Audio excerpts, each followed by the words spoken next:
ओहो, मैं तो रास्ता ही भूल गया। भाई साहब जरा मेरी मेहरबानी फरमा दे, मैं तो रास्ता ही भूल गया। मेरे समझ में नहीं आ रहा कि मैं कहाँ पहुँच गया। यहाँ कोई दुकान ही नहीं दिखाई दे रही है। कहिए जनाब, कहाँ जाना है? रास्ता बतलाने में क्या है, आप जहाँ कहें मैं वहाँ आपको पहुँचा सकता हूँ। खिदमत हाजत तो हमारा सेवा ही है, हम तो इसे अपने लिए बाइस सवाब समझते हैं। भाई साहब आपकी बड़ी मेहरबानी होगी, जरा आप मुझे कलकत्ता हेयर कटिंग सैलून तक पहुँचा दे। मेरी दाढ़ी बहुत बड़ी हो गई है, कई हफ्तों से मुसलसल काम में लगा हुआ हूँ, इतनी फुर्सत ना मिली कि दाढ़ी भी बनवा सकूं। और देख रहे हैं कि कितनी बुरी लग रही है। अच्छा, तो आप इसलिए सैलून तलाश कर रहे हैं। आप मुझे ये बतलाएं कि मुसलमान हैं या गैर मुस्लिम? नहीं भाई, मैं तो कट्टर मुसलमान हूँ। ये आप कैसा सवाल कर रहे हैं?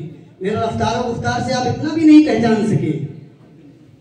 अल्लाहु अकबर, मुसलमान और दाढ़ी मुंडवाने डूब मरने का मकाम है। सच है वो जमाना आ गया है कि जिसके बारे में रसूल अकरम सल्लल्लाहु अलैहि वसल्लम ने पेशीन गोई फरमाई थी कि एक जमाना आएगा कि जब लोग इस कदर बुराइयों में मुब्तला हो जाएंगे कि अंबिया अलैहिस्सलाम की सुन्नतों से भी एराज करने लगेंगे। आज वो जमाना हमारे सामने है कि लोगों के नजदीक सुन्नत की जरा बराबर भी अहमियत नहीं रह गई है। अरे भाई, मैं तो समझ नहीं पाया, आखिर आप इस कदर क्यों चराग हो गए? आखिर मैंने कौन सा ऐसा जुर्म कर दिया जिसका आप तहम्मुल ना कर सके और आपके सब्र का पैमाना लबरेज हो गया? वाह साहिब, इन्हें अभी भी अपने जुर्म का एहसास ना हो सका। अरे तुम्हारा जुर्म यह है कि तुम दाढ़ी मुंडवा रहे हो, तुम एक नाजायज और ममनू अमर का इर्तिकाब कर रहे हो और तुम्हारी अकल पर इतना दबीज पर्दा पड़ गया है कि समझने की सलाहियत भी खत्म हो चुकी है।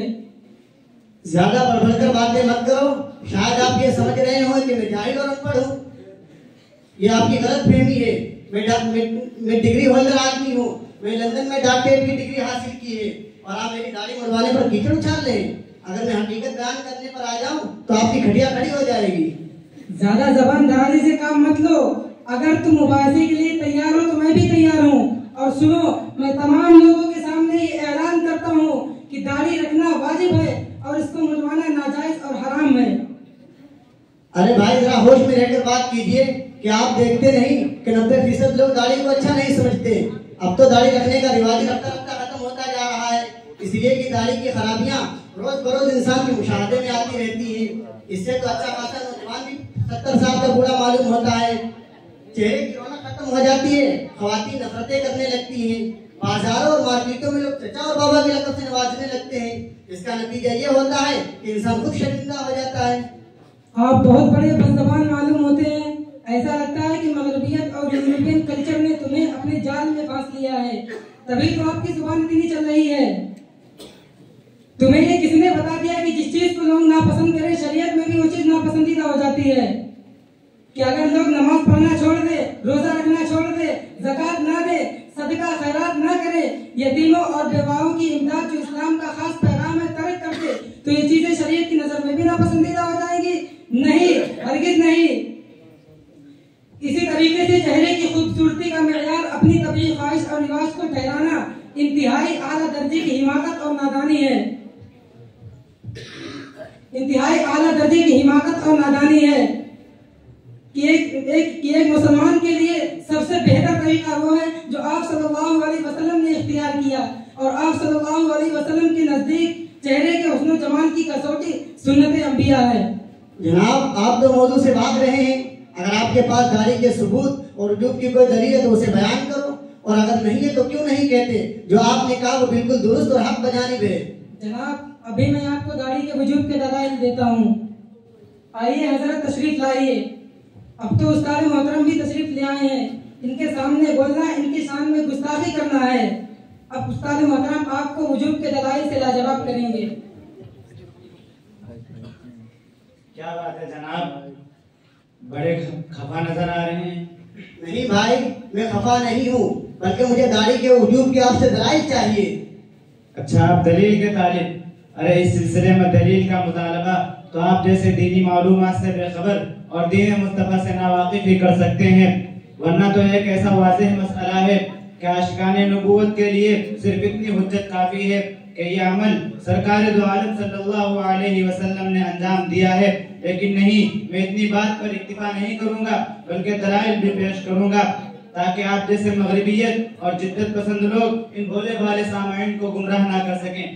तो लीजिए दलील, हदीस की मशहूर किताबें सियाह सित्ता में, जिनकी मुअतबरियत में जर्रा बराबर भी शक व शुबा की गुंजाइश नहीं है।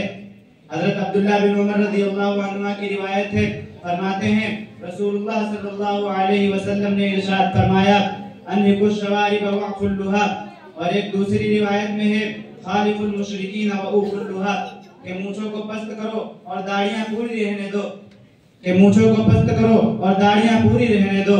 मशहूर सहाबी हजरत अबू हुरैरा रज़ियल्लाहु ताला अन्हु की हदीस है, फरमाते हैं जस्दुश शवारिब वअरफुल लुहा व खालिफुल मजूसा, के मूंछें कतर दो और दाढ़ियों के इजाफे को कबूल करो, और आतिश परस्तों के दाढ़ी से बेजारी और दाढ़ी ना रखने के तरीके से अपने आप को बचाओ। इन तमाम रिवायात में सीगे अम्र के साथ दाढ़ी बढ़ाने का हुक्म दिया गया है। आपको मालूम होना चाहिए कि सीगे अम्र से जो हुक्म दिया जाता है वो वाजिबी होता है। लेकिन मौलाना साहब, क्या दाढ़ी बढ़ाना अल्लाह की तख्लीक में तब्दीली नहीं है? कि जब इंसान पैदा हुआ था तो उसका चेहरा दाढ़ी से बिल्कुल साफ और खूबसूरत था, और दाढ़ी रख लेने की वजह से उस शक्ल सूरत में तब्दीली आ जाती है। अरे भाई, कैसे उल्टी सीधी बातें कर रहे हो? आपको मालूम होना चाहिए कि दाढ़ी मुड़ाना अल्लाह की तख्लीक में तब्दीली है, ना कि दाढ़ी बढ़ाना। इसलिए कि अल्लाह रब्बुल इज्जत ने मर्दों को मर्दाना हुस्न व जमाल और औरतों को जनाना हुस्न व जमाल देकर फरमाया वसव्वरकुम फअहसना सुवरकुम, कि उसने तुम्हें हर एक के मुनासिब हाल सूरत बख्शी